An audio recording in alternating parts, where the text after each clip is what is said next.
Assalamualaikum warahmatullahi wabarakatuh.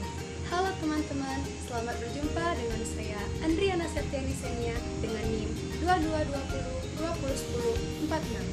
Pada kesempatan kali ini, kita akan membahas tentang perkembangbiakan secara generatif pada tumbuhan. Tiap makhluk hidup pastinya melakukan perkembangbiakan untuk mempertahankan keturunan dari jenisnya agar tidak mengalami kepunahan atau masih dapat kita temukan.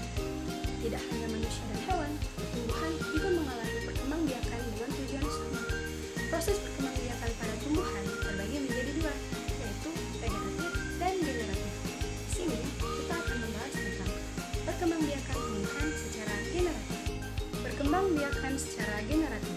Perkembangbiakan secara generatif pada tumbuhan adalah proses bertambahnya keturunan yang dilakukan melalui perkawinan oleh tumbuhan berbiji pada bagian-bagian bunga. Berikut adalah bagian-bagian dari bunga.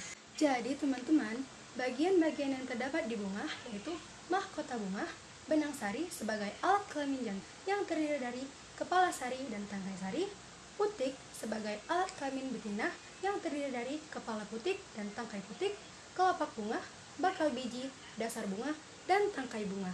Untuk mengetahui bagaimana proses perkembangbiakan secara generatif pada tumbuhan, mari kita simak video berikut.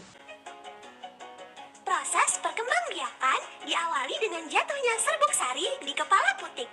Proses ini biasa disebut dengan penyerbukan. Serbuk sari kemudian berkecambah membentuk bulu serbuk sari. Di dalam bulu serbuk sari tersebut terdapat satu inti vegetatif dan dua inti generatif.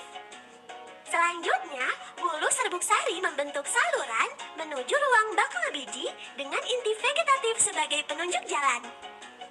Setelah sampai di dalam bakal biji, maka inti vegetatif akan mati. Setelah inti vegetatif mati, kedua inti generatif bergerak dan melakukan pembuahan. Inti generatif pertama akan membuahi sel telur untuk menghasilkan zigot. Sedangkan inti generatif kedua akan membuahi inti kandung lembaga sekunder untuk menghasilkan endosperma. Endosperma ini berfungsi sebagai cadangan makanan bagi calon individu baru. Selanjutnya, zigot akan berkembang menjadi embrio dan embrio tersebut akan berkembang menjadi biji. Biji tersebut dilindungi oleh dinding bakal buah. Setelah pembuahan selesai, benang sari, mahkota, dan kelopak bunga akan layu kemudian gugur. Bakal buah yang mengandung biji berkembang menjadi buah. Biji dari buah apel ditanam, kemudian akan tumbuh menjadi tanaman baru.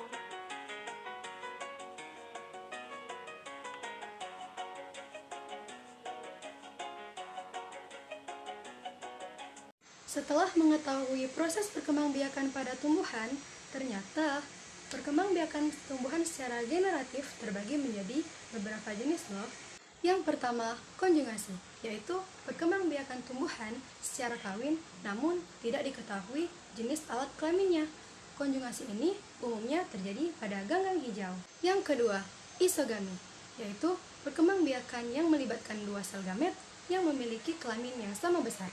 Isogami banyak terjadi pada tumbuhan seperti ganggang biru. Yang ketiga, anisogami adalah proses perkembangbiakan yang melibatkan dua sel jantan dan dua sel betina yang ukurannya tidak sama besar. Keempat, proses penyerbukan dan pembuahan adalah perkembangbiakan yang terjadi pada tumbuhan yang berbiji dan berbunga yang memiliki alat kelamin jantan dan betina. Kelima, anemogami adalah proses perkembangbiakan yang dibantu oleh angin. Biasanya terjadi pada tumbuhan jagung dan rumput-rumputan. Yang keenam, ada zaidogami, yaitu proses perkembangbiakan pada tumbuhan yang memerlukan bantuan hewan.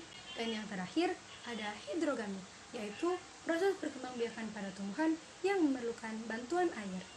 Berdasarkan serbuk sarinya, perkembangbiakan secara generatif terbagi menjadi 4, yaitu pertama, ada autogami, yaitu proses perkembangbiakan yang dilakukan sendiri tanpa bantuan dari pihak manapun, yang artinya perkembangbiakan ini melakukan penyerbukan dari bunga itu sendiri.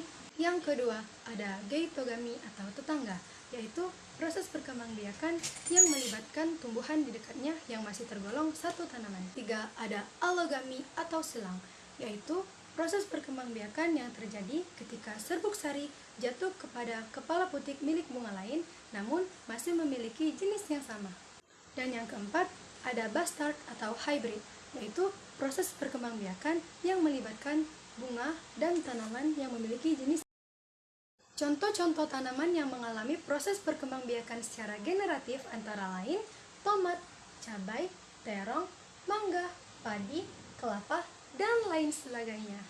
Nah, itu tadi penjelasan mengenai perkembangbiakan secara generatif pada tumbuhan.